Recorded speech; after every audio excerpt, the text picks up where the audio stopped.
Hey, what's up, DIYers? Mike Boards with the Mike Boards channel. Thank you for watching. We're talking boats today, and in today's video, we are working on a 40 horsepower, 3-cylinder Mariner outboard. We're going to replace the 3 spark plugs. Let's get started. DIYers, we've made our way to my parents', and on the back is the Mariner 40 horsepower. And again, spark plug replacement day. To the back of the boat, here it is, the 40 horsepower Mariner outboard, and this is a 3-cylinder. We are going to lower the outboard and remove the top cap or cover.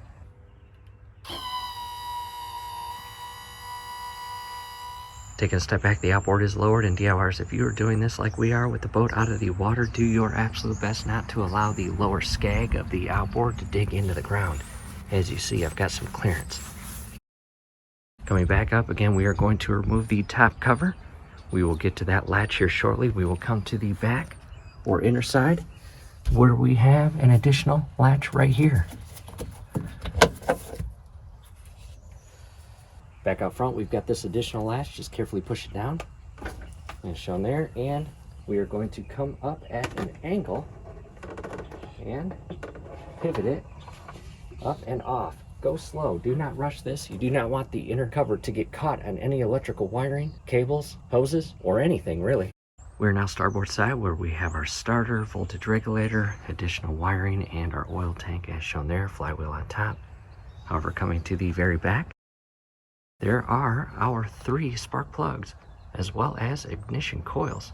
Again, in our case, 3-cylinder Mariner 40 horsepower engine. Camera now position, and not only are we looking at the plugs, we have the spark plug boots and the ignition coils. We are going to carefully remove each of the boots. And DIYers, it might be a good time to take photos, just to ensure when it comes time to putting everything back together, you've got a photo or documentation on how everything goes. However, coming up to the top boot, we are going to grab a hold of it. Do not pull by the actual wire. Grab the boot itself and just some gentle tugs. As shown there. Again, do not aggressively pull it.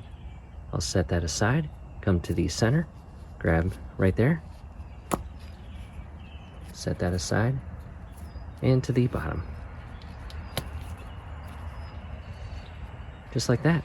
From here, we grab a 13/16 socket and carefully remove each of the plugs by turning them counterclockwise. Starting with the very top. And get the socket as straight as possible as you can on the inner plug.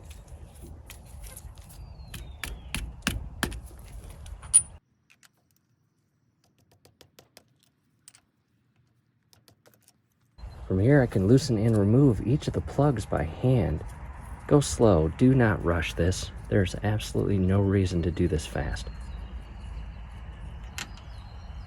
And the overall condition of the top plug, well, it's dirty, it's got some oil, but not that bad really. Now to the center plug.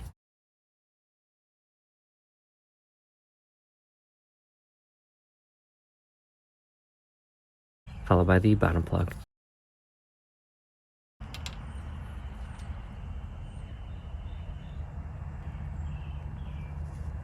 Not too bad. Time to go grab the brand new plugs. DIYers, in front of us now is a gapper on the left hand side and 4 brand new plugs, and the part number NGK4838 pack of 4 and BP8H-N-10, and that is what our service manual calls for. Next, what I did was grab the owner's manual, and DIYers, this is an extremely important step, and general info highlighted in green, you can see recommended spark plug NGK BP8H-N-10, and again, there it is. And I have opened one plug, and again, as far as the gapper using that tool, we are going to gap these plugs to 0.040 inches or 1.0 millimeters. Spark plug and gapper in hand, I am going to carefully insert the tool into the little electrode gap there, and I'm going to basically, in a friendly manner, glide the electrode all the way up until 0.040 and go slow. And basically we are creating the proper gap in between the top portion of the plug and electrode. And again, just carefully moving it up, and you may have to just kind of wiggle it back and forth to get it all the way to exactly where you need it. As you see, DIYers, there it is.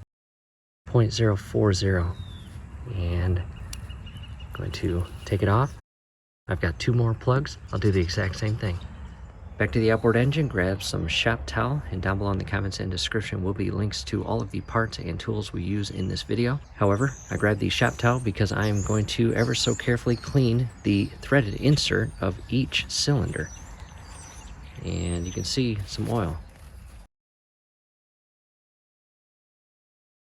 In DIYers, I want to point out one thing or emphasize one thing. In the event that you have not started your engine for the season, or in other words, the engine is still filled with fogging oil and winterized, what we highly recommend is actually de-winterize your engine first before replacing your plugs. And scrolling above right now, as well as down below in the comments and description, will be both of our series on winterizing our engine as well as de-winterizing our engine. And by de-winterizing your engine prior to installing brand new plugs, you will alleviate your brand new plugs being exposed to all of that fogging oil that you put in during the fall for winterization. Again, what we recommend is let your old plugs take the abuse of the first engine start during de-winterization process so it can burn off all of that internal fogging oil. And then after that, let the engine cool down for a couple hours and remove the old plugs and install brand new plugs. However, continuing on, I've grabbed all 3 brand new plugs, again properly gapped. In DIYers, this is an extremely important step. Do not cross thread the plugs into the threaded inserts. That would be a nightmare. They should go in extremely easily, as you see right here. You can basically grab the little porcelain portion of the plug and turn it. If it does not go in easy, go ahead and back it out by turning it counterclockwise to reset the thread and then back in. Again, do not cross thread the plugs into the engine. Hand tight, now to the center plug and top plug. From there, I'm grabbing my 13/16 socket and ratchet. And DIYers, just as important of not cross threading these, you do not want to over tighten them, but you want them snug. Again, get the socket flush with the engine. Do not over tighten these.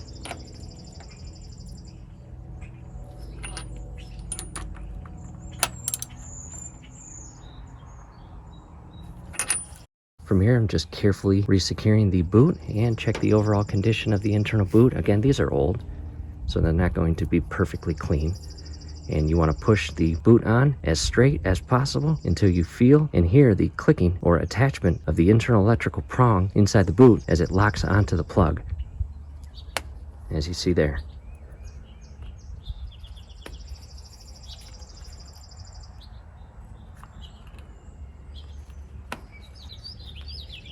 Double check everything, and if all looks good, you have the option of starting the engine with the cover off just to inspect the engine while it's running with the brand new plugs. However, DIYers, we're not going to bore you with that in this video. We are going to start the engine, let it run for about 5 minutes with the muffs and water hooked up, and if all looks good, we will put the cover back on, launch the boat, and go for a test cruise. And one more thing, if you're still watching, down below in the comments and description will be links to additional repair videos on this engine, which include replacing the water separator filter, as you see there, replacing our fuel hoses, draining the oil tank, and starting fresh with new full synthetic oil, and more.